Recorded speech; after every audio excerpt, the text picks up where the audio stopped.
Hey everybody, Gurmy's Coaster Yard here, and in today's episode of Germanator Studios, we will be finishing off our medieval section of the park. And to start, we are going to build some more half timber buildings. This one that I build here is a copy of the first one I built a few episodes ago. You can see it right there on the screen. Um, Actually, something well timed for once. Anyhow, I'm going to make a copy of it, and then I'm building this one, which is a copy of the first one, and then I'm going to save this one that I'm building here as a custom structure.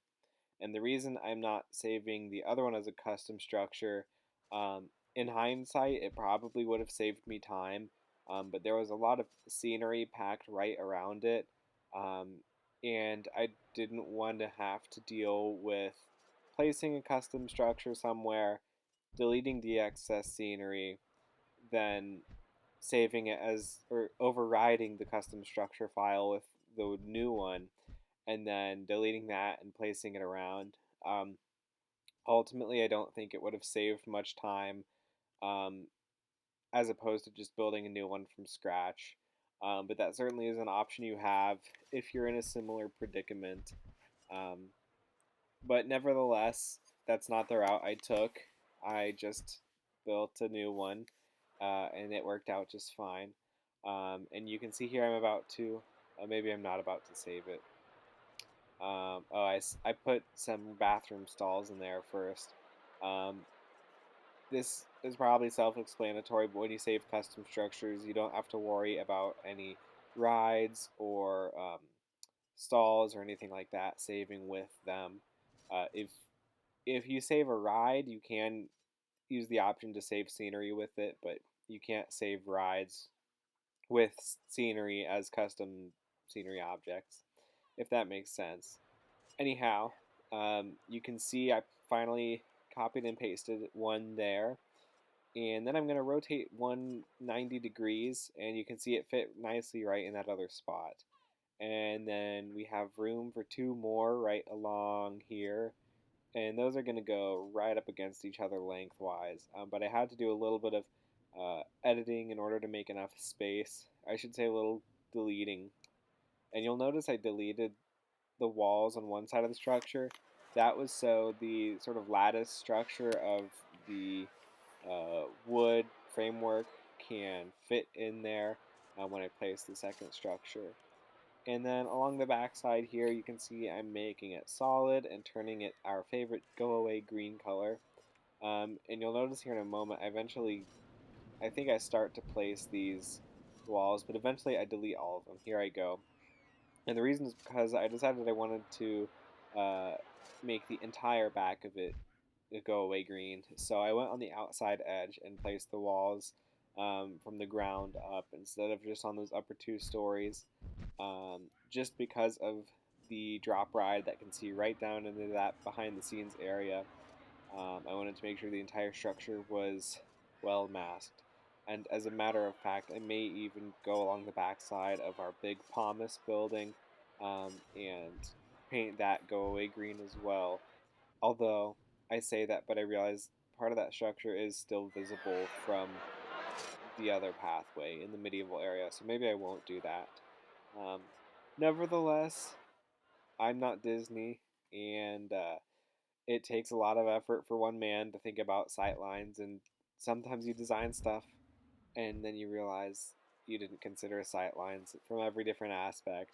Um, in the grand scheme of things, it doesn't matter because this is just a poor boy playing RollerCoaster Tycoon 3.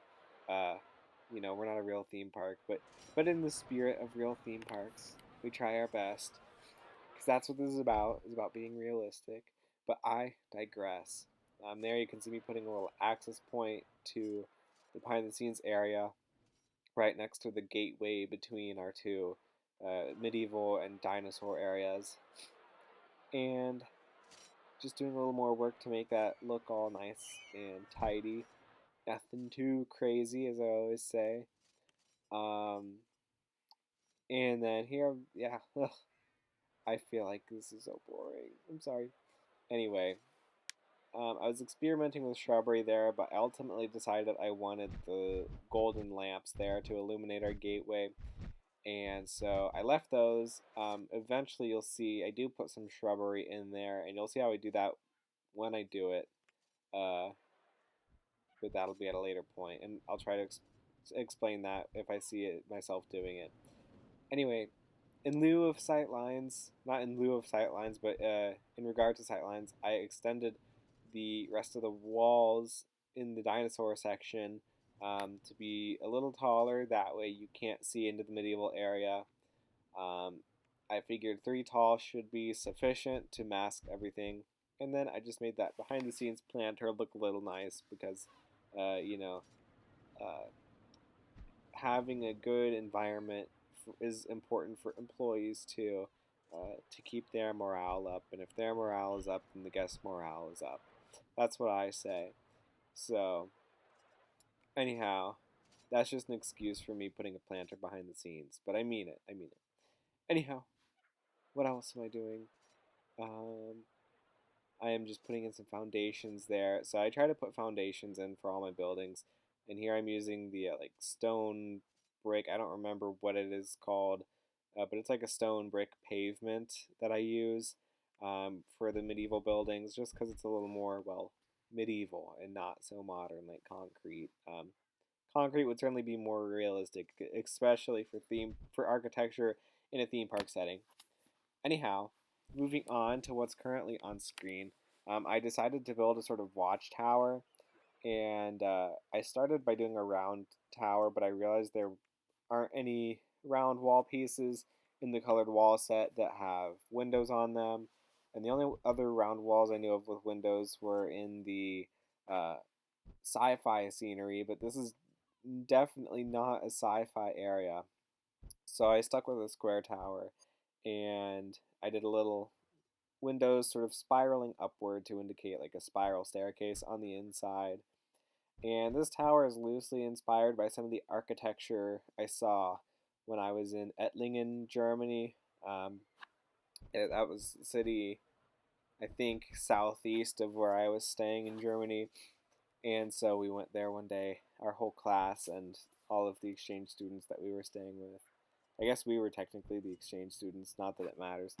Um, but we all went there and had a fun time doing some sightseeing. Anyhow, digression aside, this building is loosely inspired by some of the buildings I saw there. And then just putting a little doorway in there. And because this building is not really accessible, it's just for scenery purposes. I just put like the arched doorway on there. Now I am no stranger to using any door in the game, as long as it's meant to be a door piece for guests to walk through. Um, but for what it's worth along here, I just used that arched doorway because I thought it looked nice, and it definitely is reminiscent of some of the architecture you'll see in Germany. And I think having these two slightly more modern looking buildings with sort of like the sandstone look um, helps make the waterfront of this area look nice because it has such a narrow waterfront. In a way, I think it sort of breaks it up. I don't think the half timber buildings would look bad on the waterfront, but I think those look nice on the waterfront, and they certainly don't. I don't think they clash with the theme. I think they accent it nicely. And along here, I guess I redeemed myself considering sightlines because they do put a fence along that staircase. That way people can't see into behind the scenes area, but more importantly, so when they're climbing that staircase, they cannot see the hotel because it's one thing to see other parts of a theme park from within the theme park, but to be able to see outside the theme park entirely is a bigger issue. And I just reminded myself a fun fact.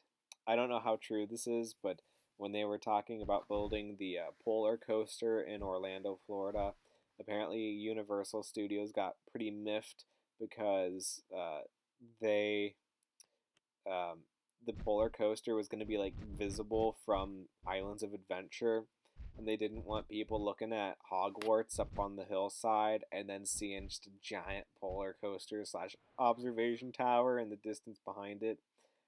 I just thought that was a fun story. I didn't need to share that, but in a way I did. because it's fun for the morale. I guess that's the theme of today's episode. Anyway, I thought it was a fun story though. I thought you guys would like it. But moving on from stories, what I didn't talk about was putting a whole bunch of more go away green walls on the backside of our buildings. And you'll notice I extended a concrete pathway all the way from that midway back to the perimeter road, the access road, and I saw that opportunity and I decided to take it to have that access point. Having perimeter roads is important, but equally important is being able to access points within the parks quickly and efficiently. And having that little space between two lands is a perfect opportunity to do that. And this is the first time I've really jumped on that opportunity properly and designated an area for an access road between the medieval land and the dinosaur land. There is access points, or there are access points, I should say, but they just get a bit narrow, and even between the prehistoric land and the entrance area, it's a bit narrow for my taste. Not that it's the end of the world, but the primary concern is access for emergency vehicles um, and emergency personnel within the park. Being able to access any point in the park is important.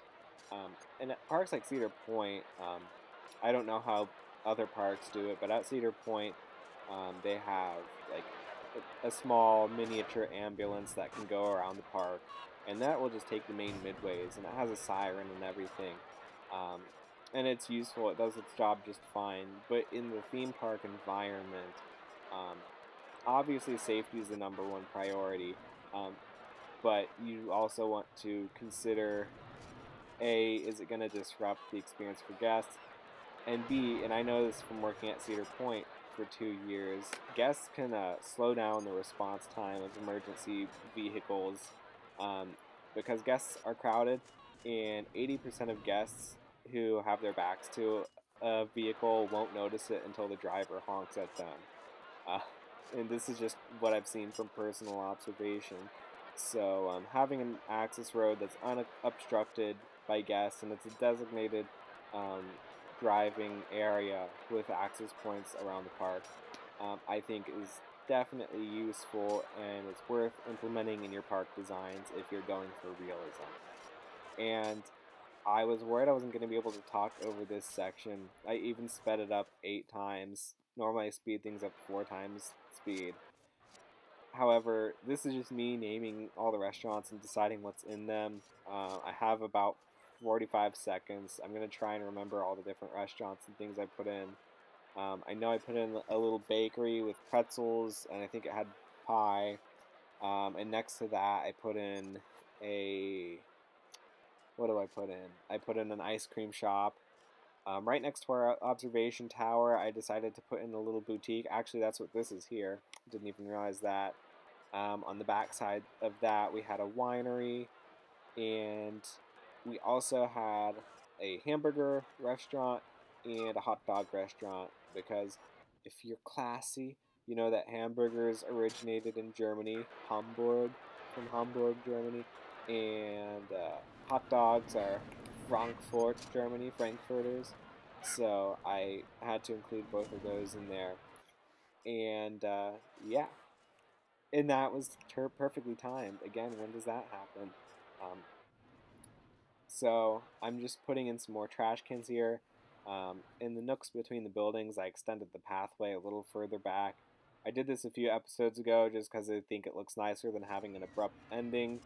Um, and the guests, technically, there's no reason they can't walk on those pathways um, as long as they aren't trying to get through the little behind the scenes gateways, um, obstructing them from going further back. So those are nice little pathways for trash cans and stuff. But since people might, like employees, might need to get from one part of the park to another using those little wooden gateways, I try to avoid putting more permanent things like benches in the way, things that take up more space, or things that would encourage guests to loiter in those spots. Um, Anyhow, this is one of the biggest things I do in today's episode here. And when I say biggest, I mean like as a designer, I realized that the biggest sort of breach of the fourth wall within the theme park is the train ride because it wraps around the back of the castle. There was nothing obstructing it from being able to see the hotel or the resort or whatever you have it, basically from being able to see out of the park. And I realized that accomplishing this in general is probably virtually impossible. Um, so I built up that wall there, which if I'm being honest, I don't like how it looks. I may go back through and replace these wooden walls with go away green walls using either the slate pieces or I might just paint the wood. Um, I haven't decided on that yet. Uh, but the aim of the game is to make the wall a little less obtrusive and to make it feel less like there's a wall there because you really don't want there to feel like borders are present in the theme park. You want it to feel more open, even if it's not completely open, if that makes sense.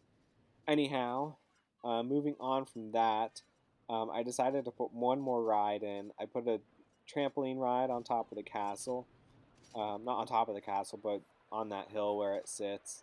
And you can see I went in there and got rid of the walls in the base of that tower, putting it back in now, but I just removed them so I could place the queue line. And I ended up calling this ride Trebuchet Trampolines because I figured that's the most fitting theme or fitting type of thing for the medieval theme. And I just made the colors to make it look like it was wooden with like canvas stretched across it, kind of like you might see on a trebuchet or something like that. Nothing too crazy, but anyway, here are a couple of pictures of a thing I did off camera. I made the inside of the castle gateway accessible from the train's exit ramp. And that's everything I have for you guys. Have a great rest of your day, and I will see you in the next episode. Goodbye.